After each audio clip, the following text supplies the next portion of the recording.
Welcome to the show where truth takes the mic, where the world spins fast, but we hold it tight. This is the Howie Silbiger Show on True Talk Radio, where the real ones go.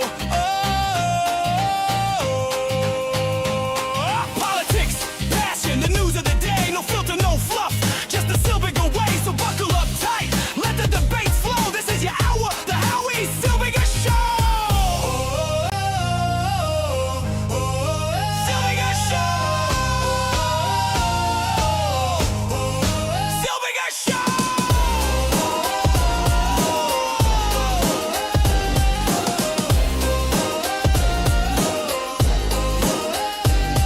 Politics, passion, the news of the day, no filter, no fluff, just the Silbiger way. So buckle up tight, let the debates flow. This is your hour, the Howie Silbiger Show. And good evening. My name is Howie Silbiger. Welcome to the Howie Silbiger Show right here on the True Talk Radio Network.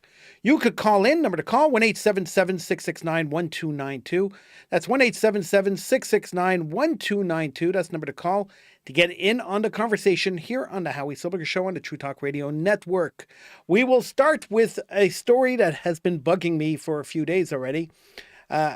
We're doing the show. We're going to do the show more often, but this week it's been a tight week, and so this story has been bothering me for a few days already.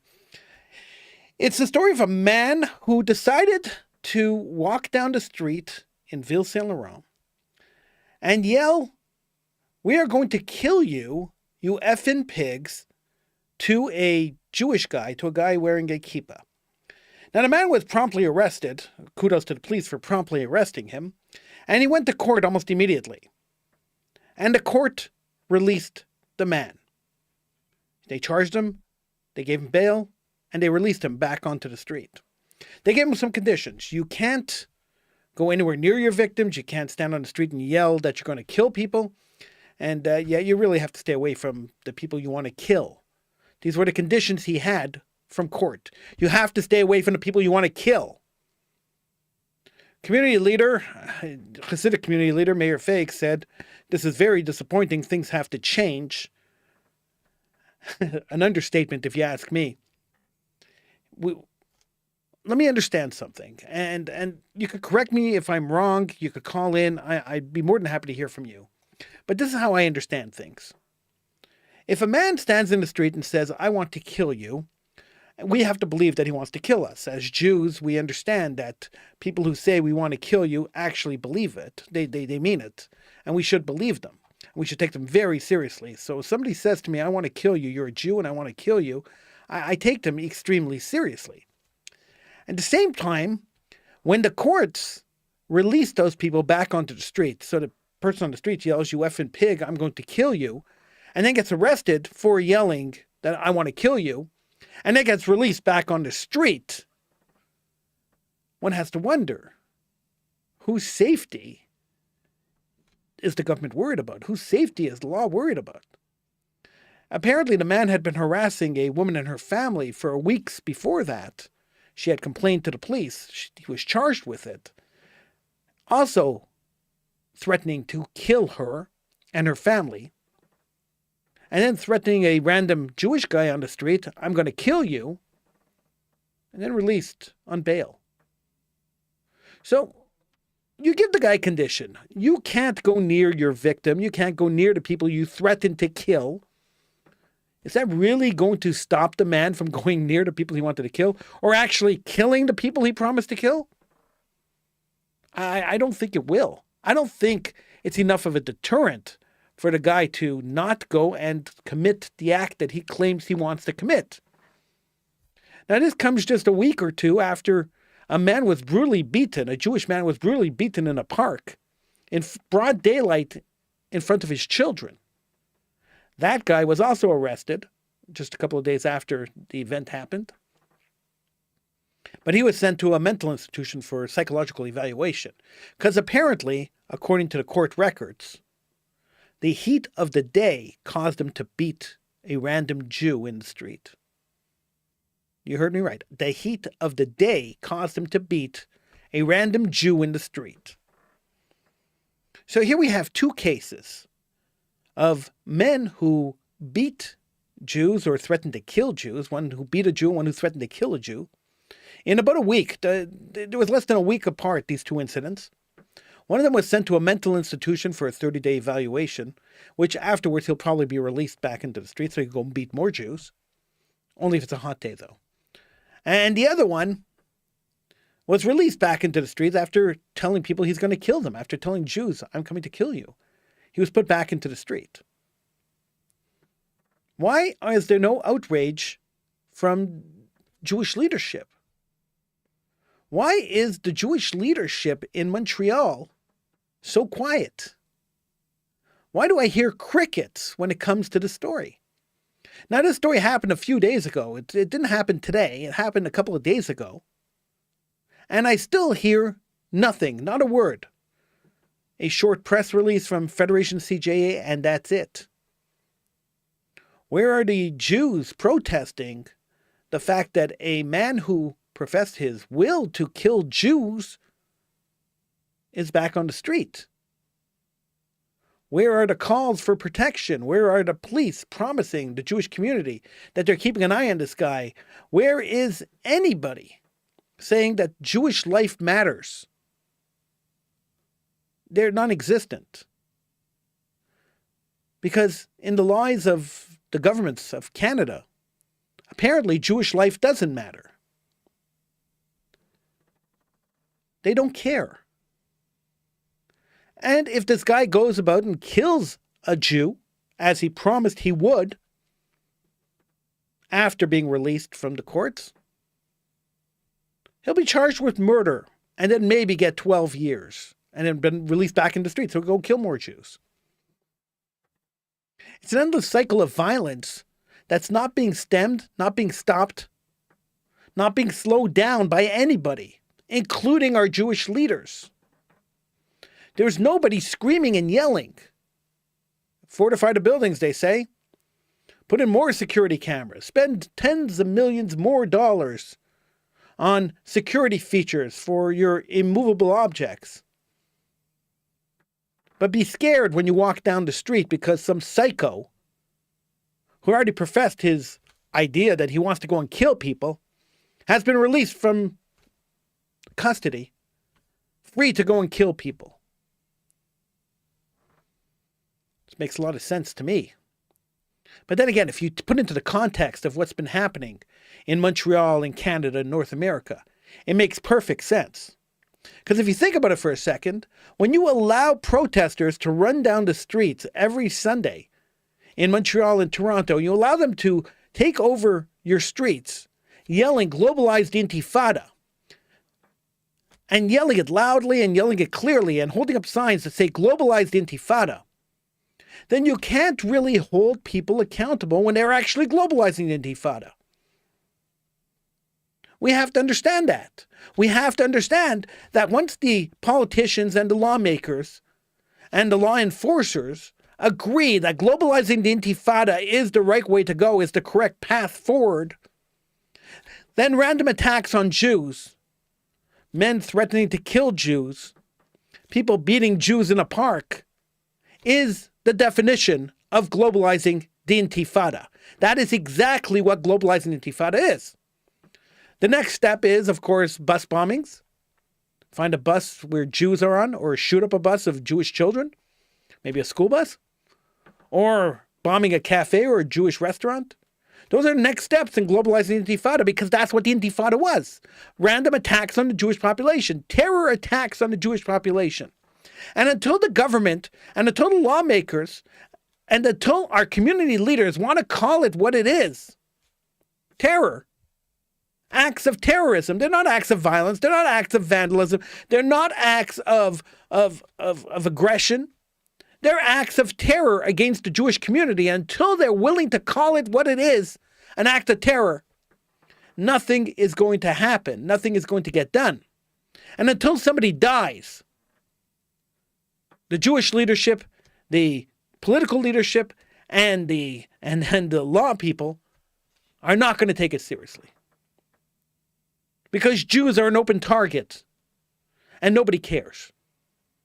In fact, we'll step it back a second, because about a year ago, maybe 2 years ago already, a man was killed at one of these pro-Hamas rallies in Los Angeles. He was hit on the head with a flagpole. Nobody talks about this anymore, but it happened. He was hit on the head with a flagpole. He died at the scene. His crime was holding an Israeli flag at a pro-Israel counter-protest. And the world forgot about him. There was no outrage about this. They said it was an accidental killing, that he was hit in the head by accident by a protester on the other side. Sure, that happened. It was accidental. He hit him accidentally. He killed him. Just like the guy in Saint Laurent is going to accidentally kill a Jew because he professed that he wanted to. And now that he's been released and he's been vilified, he's been vindicated, he's going to go and actually do it. And that will be accidental too. Oh, we didn't realize how dangerous he was. Oh, you mean he actually said that before and he carried through with what he threatened? Shocking. The vilification of the Jewish people has been happening too long and too often, and unopposed. Actually unopposed. You know, we yell at never again. I stopped going to Jewish events. I really did. Because every Jewish event is the same. They hide in a building somewhere, fortified by security guards, because we are afraid of our enemies. Instead of standing strong, we stand afraid. They give impassioned speeches about how we have to end this diplomatically, how we have to work with our politicians and our law enforcement, how everybody's great. Let's give plaques to the law enforcement people. Let's give plaques to the politician. Let's serve our platitudes and kiss the butts we have to kiss. And then what happens? The Jews get attacked. And these same people who are kissing the politicians' butts, these same people who are throwing out the platitudes, they remain quiet because they don't want to piss off their political leaders. They don't want to piss off the people that give them political favors when they need them. So they remain quiet. They don't push the politicians to do anything. And who suffers? You and me. The population, the Jewish population suffers. Women who want to go to the park with their children are afraid to go to the park with their children. Men who are afraid to walk down the streets wearing kippot or tzitzis hanging out. Children afraid to go to school. University students hiding their Jewishness and hiding their Judaism because they're afraid of being physically attacked on campus, and there's no repercussion if they are, so they hide their Judaism. We're not creating a generation of strong Jews. We're not creating a generation of Jews that will fight back. We're not creating a never again generation. We're creating a generation of Jews who are going to run away from Judaism because they're scared to be Jews. We're creating a generation of Jews who are hiding under rocks. And whose fault is this? Jewish leadership, 100%.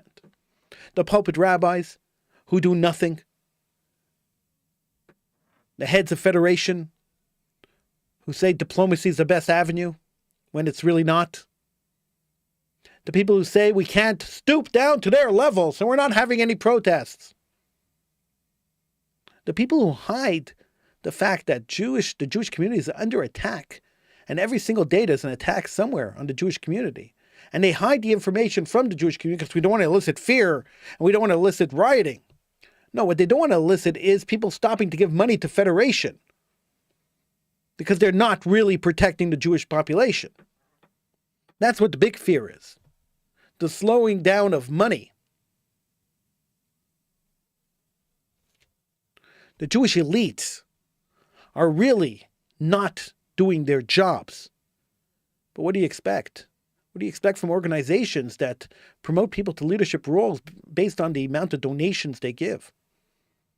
What do you expect when you have Jewish leaders who are more worried about their pocketbooks and more worried about how their business are going to react or how stocks are going to react than they are about the Jewish community? It's a sad state of affairs we're in, and we've gone there We've gone there. I've watched it. I've reported on it for years and years and years. We've talked about it on the show. I was so angry and so involved in exposing the corruption in our Jewish institutions that when the president of Federation at the time, it was about 10, 15 years ago, came to the radio station to do an interview on the radio station, they refused to do it on the most popular show, which was my show, refused to do the interview with me. In fact, they threw me out of studio and had another host come in to interview him because he refused to sit in the studio with me. He was afraid of what I was going to ask him. I don't know if you've noticed, but in the last little while, I haven't had very many guests on the show. The people I asked to come onto the show are refusing to come onto the show with me because they were afraid of what I'm going to ask them. Because the capitulation of the Jewish leadership has caused us to be in the position we are in right now. The refusal of Federation to install and infuse and pay for martial arts trainings for children in elementary and high school. The refusal of institutions, leadership of institutions, leaders of institutions, the leadership, the refusal of them to get up and be vocal, the fear that they feel about being vocal, about supporting the Jewish community. And by the way, there is an exception to that rule. We'll get to him in a second. It's cowardice. And that's what we're dealing with, cowardice. The exception to the rule is Hampstead Mayor Jeremy Levy, who is not afraid to stand up and say what he has to say. He's not afraid to stand up for the Jewish community, not afraid to stand up for Israel. And he takes it right on the nose and he gives it right back. Over the weekend, the Israeli flag in front of City Hall of Hampstead put up an Israeli flag at half-mast after October 7th and said they will not take it down until the last of the hostages are released. And it's been up there since the hostages were taken over 600 days ago. And kudos to the Hampstead City Council, the Hampstead Town Council and their mayor for having the guts to do this. But the flag was lit on fire this past week. The flag was lit on fire in front of the Town Hall of Hampstead, the Israeli flag. Now, it's not unusual for anti-Israel protesters to light the Israeli flag on fire. But every time it happens, one has to think about the book burnings and how fire has affected the Jewish people over the centuries. We have to remember that it starts with burning Israeli flags and ends with burning Jewish synagogues. Now, a lot of people criticize me because they say I conflate Judaism and Zionism, that anti-Zionism is not anti-Jewism, that they're two totally separate things. Well, I started believing that. People were yelling at me, and I started believing that until today. And today, I realized that anti-Jewism and anti-Zionism is exactly the same thing. One is just a mask of the other. So anti-Zionists are just pure anti-Jewites. They hate the Jews. Now, Ahed Tamimi was never an innocent child. Now, if you don't know who she is, she's a little redhead girl. At least she was a little redhead girl. And she appeared in all the Palestinian propaganda films that were released about 10 years ago. She was young and she spat in the face of Israeli soldiers and she jumped on tanks and she was arrested multiple times. And she's now 24 years old. And she was on her podcast, an Arabic language podcast on YouTube. And she admitted on the podcast, she clearly stated that her fight was never against Zionism, it was always against Jews. This is the quote. She said, "Judaism means occupation."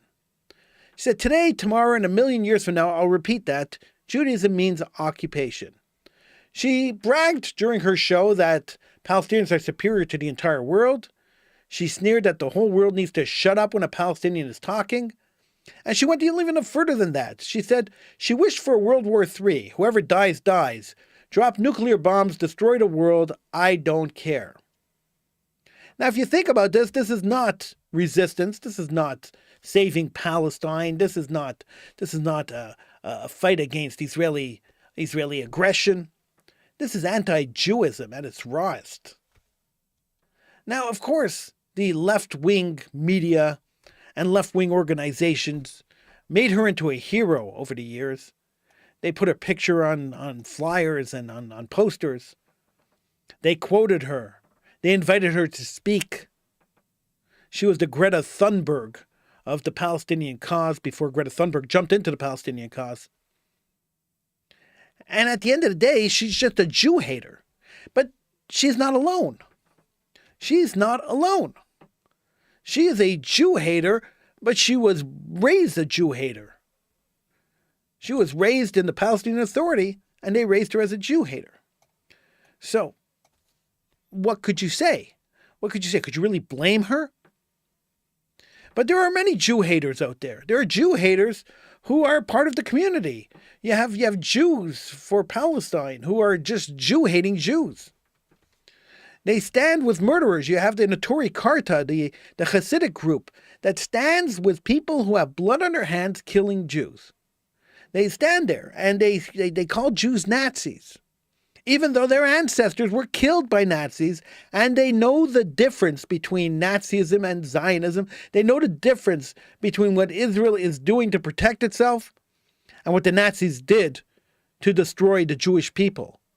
Yet they stand there week after week, month after month, wearing keffiyehs and holding up signs accusing Jews of committing Nazi atrocities against the Arabs. They're not.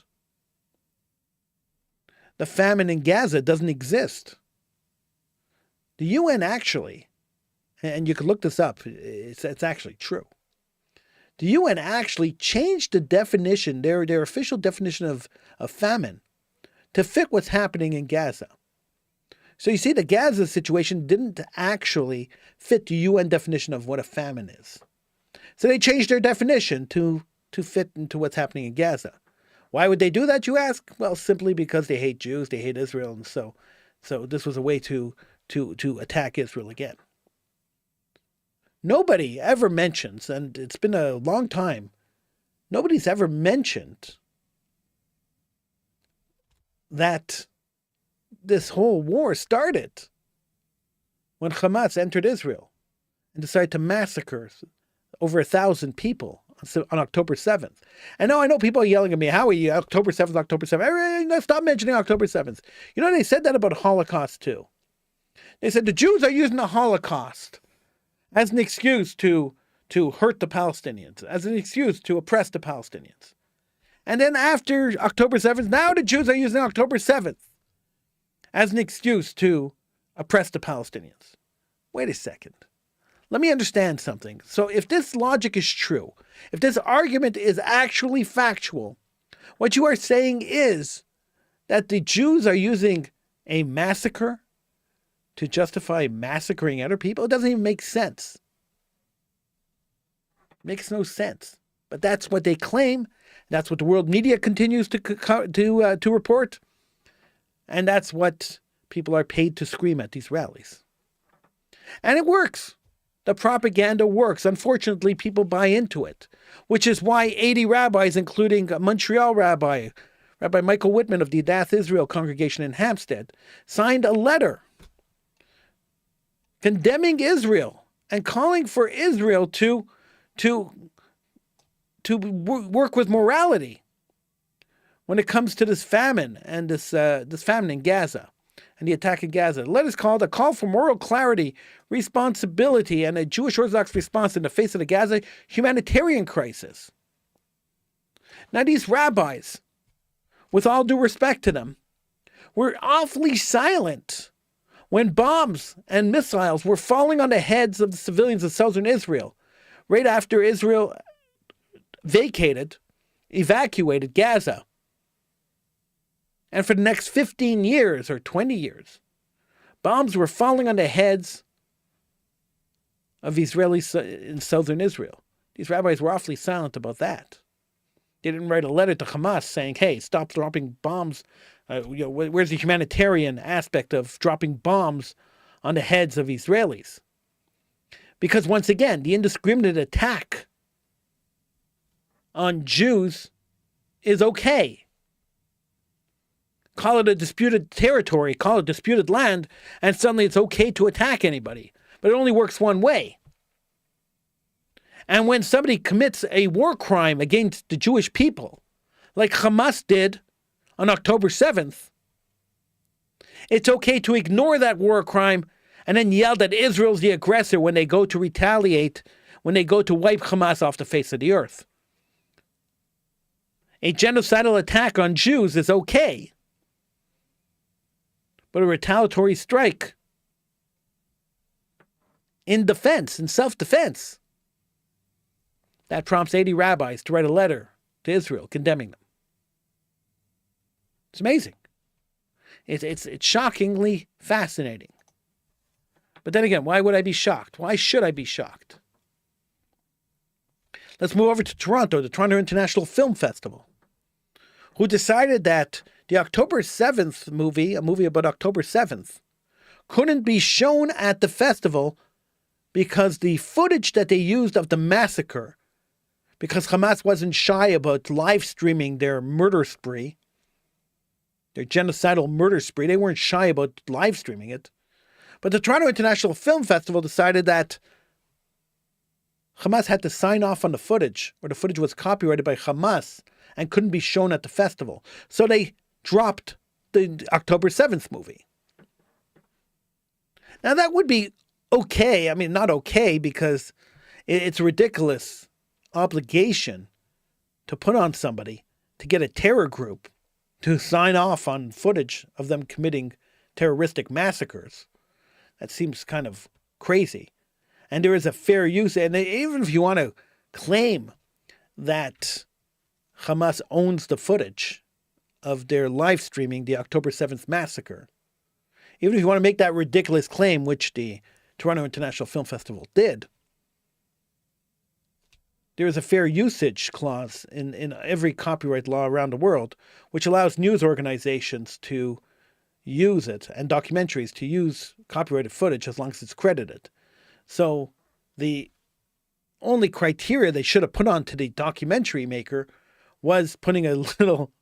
I mean, it's so stupid talking about this. It's ridiculous. I'm sorry I'm laughing. It's a serious topic, but this is such a ridiculous situation. You can't help but laugh.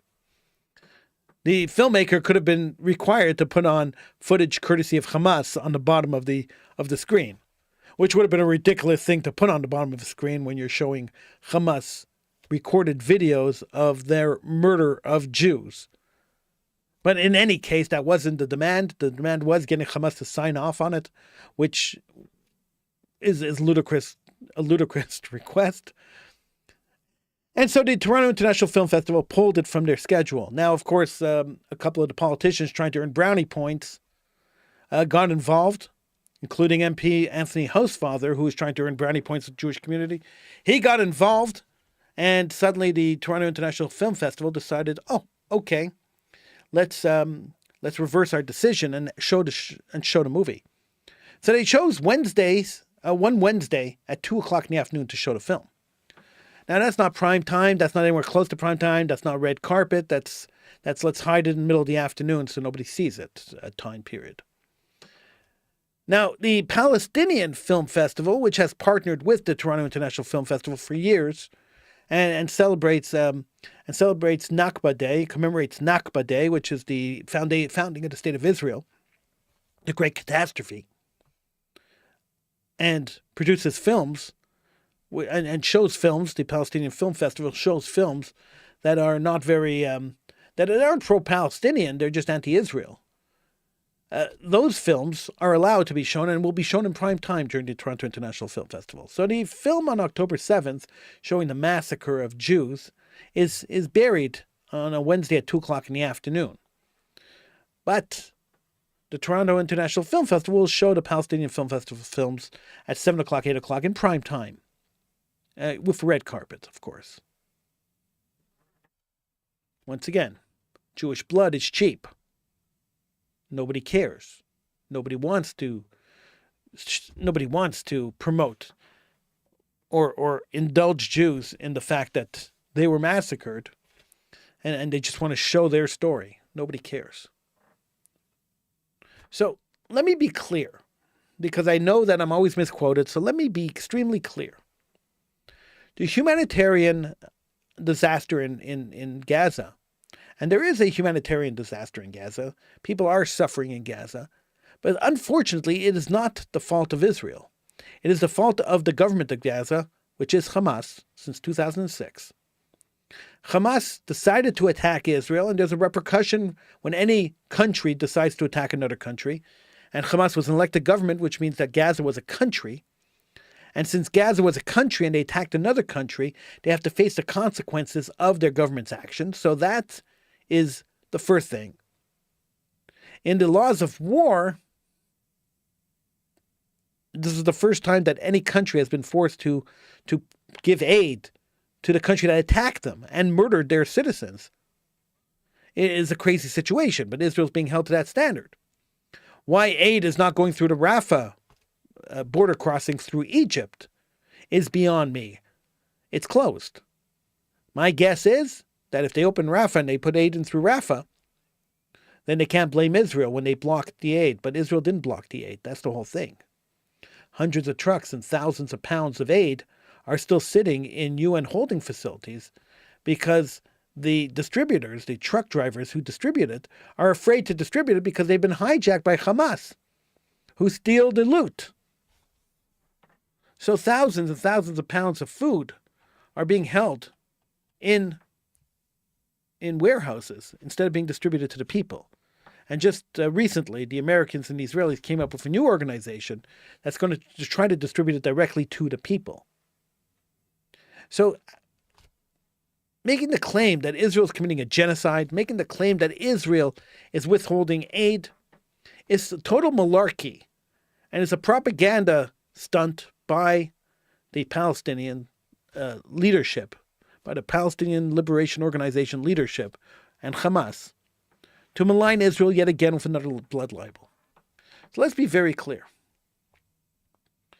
Now you may have seen, and this really disgusts me, you may have seen pictures and videos of people with their hands painted red. And they say, oh, our hands are painted red. Look, we have red hands. And they say it, and they hold them up, their red hands, they hold them up in protest of the Israeli government. The origin of those red hands is sickening. In 2000, two Israeli reservists lost way. They took a wrong turn and ended up in Ramallah. And they were driving through Ramallah. They didn't know where they were. They were trying to get out of there. They didn't mean to go there. They were supposed to go somewhere else, and they made a wrong turn. They ended up in Ramallah. And they were trying to get out of Ramallah when they were stopped by the Ramallah Police Department, the police of Ramallah. And the police of Ramallah, which were Palestinian Liberation Organization police, which under the Oslo Accords were cooperating with the Israeli army. These two reservists, army soldiers who were in uniform, were taken by the Ramallah police to the Ramallah police station, where they were beaten to death by thugs, by Jew-hating thugs, who came into the police station and beat them to death. Their only crime was wearing an Israeli army uniform and making a wrong turn and ending up in Ramallah. They were beaten to death. And after they were beaten, there was a young man who went to the window of the Ramallah police station and held up his hands that were red with the blood of these two Israeli soldiers. So when people hold up their hands with red blood, with red paint on their hands, that is a call for the death of the Israeli soldiers. But they verbalize it now anyway. Haven't you heard the latest slogan? Death, death to the IDF? That's allowed. That's okay. I reported a couple of death, death to the IDF posters on Facebook, and apparently Facebook said it didn't violate their community standards. Apparently you're allowed to call for the death of people. I put up a poster calling death, death to Hamas. And I reported it myself. It was taken down immediately. The algorithms are anti-Israel. The world is anti-Israel. But anti-Israel isn't anti-Israel because, as we heard, anti-Israel means anti-Jewish. We are in big trouble. Jews are in huge trouble. And how do we get out of this trouble? What do we do to protect ourselves? We can't rely on the leadership because the leadership has been inactive. We can't rely on the politicians because the politicians just serve us with platitudes and don't do anything to help us. We could only rely on ourselves. As Vladimir Jabotinsky walked through Europe yelling to the Jews, the Nazis are coming, the catastrophe's coming, get out of Europe while you can. The Jews sat with deaf ears. They laughed at him. They didn't let him speak at their synagogues. They maligned him. And Jabotinsky kept screaming, and nobody listened. And 6 million Jews ended up burned in the ovens of Auschwitz. We can't let that happen again. Never again has to mean something. We must stand up. We must defend ourselves. We must encourage the Jewish community to start the process of leaving and going to Israel.